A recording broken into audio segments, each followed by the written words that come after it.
John 19. Jesus sentenced to be crucified. Then Pilate took Jesus and had him flogged. The soldiers twisted together a crown of thorns and put it on his head. They clothed him in a purple robe and went up to him again and again, saying, "Hail, King of the Jews!" And they slapped him in the face. Once more Pilate came out and said to the Jews gathered there, "Look, I am bringing him out to you to let you know that I find no basis to charge against him."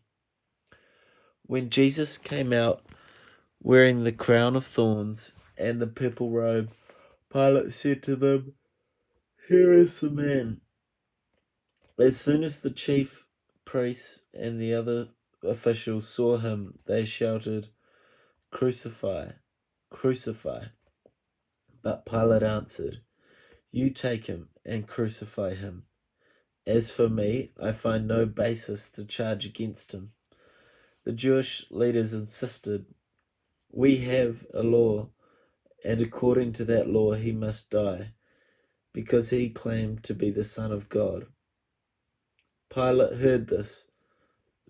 When Pilate heard this, he was even more afraid. He went back inside the palace. "Where do you come from?" he asked Jesus. Jesus gave him no answer. "Do you refuse to speak to me?" Pilate said. "Don't you realize I have the power either to free you or to crucify you?"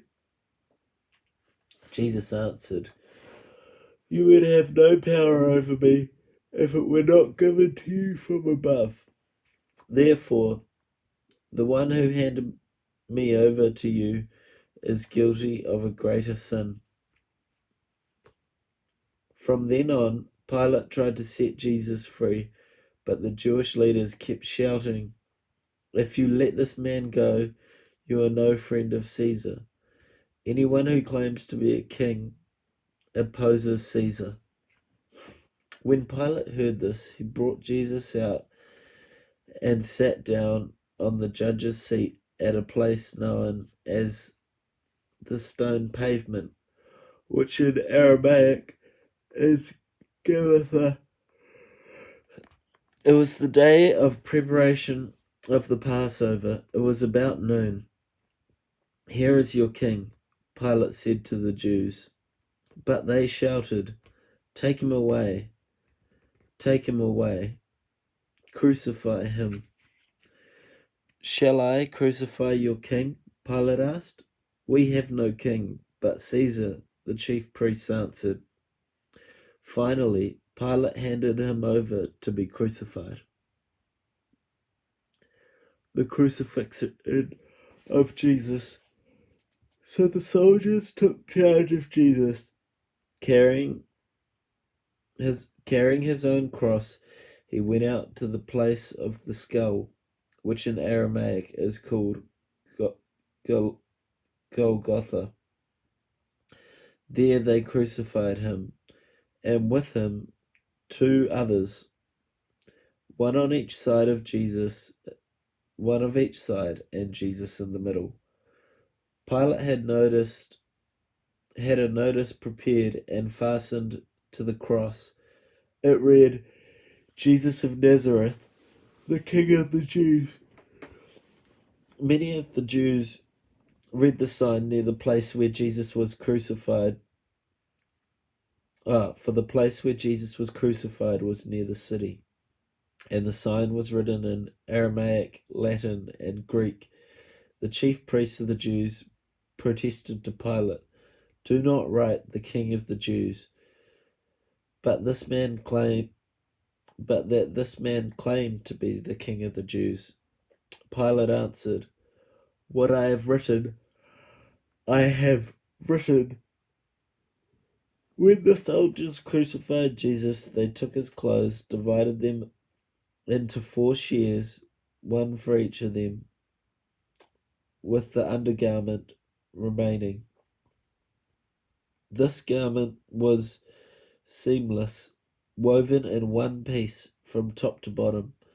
Let's not tear it, they said to one another. Let's decide by lot who will get it. This happened that the scripture might be fulfilled that said, They divided my clothes among themselves and cast lots for my garment. So this is what the soldiers did. Near the cross of Jesus stood his mother's sister, Mary, the wife of Clopas, and Mary Magdalene.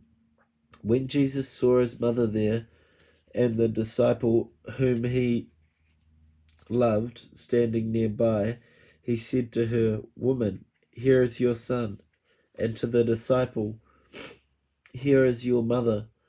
From that time on, his disciple took her into his home. The death of Jesus. Later, knowing that everything had now been fulfilled, and so that the scripture would be fulfilled, Jesus said, I am thirsty. A jar of wine vinegar was there, so they soaked a sponge in it, put the sponge on a stick, on a stalk of the hyssop plant, and lifted it to Jesus' lips. When he had received the drink, Jesus said, It is finished. With that, he bowed his head and gave up his spirit. Now it was the day of preparation, and the next day was to be a special Sabbath, because the Jewish leaders did not want the bodies left on the crosses during the Sabbath. They asked Pilate to have the legs broken and the bodies taken down. The soldiers therefore came and broke the legs of the first man who had been crucified with Jesus, and then those of the other. But when they came to Jesus and found that he was already dead, they did not break his leg. Instead, one of the soldiers pierced Jesus' side with a spear, bringing a sudden flow of blood and water. The man who saw it has given testimony, and his testimony is true. He knows that he tells the truth, and he testifies so that you may also believe. These things happened so that the scripture would be fulfilled. Not one of his bones will be broken. And as another scripture says, they will look on the one they have pierced.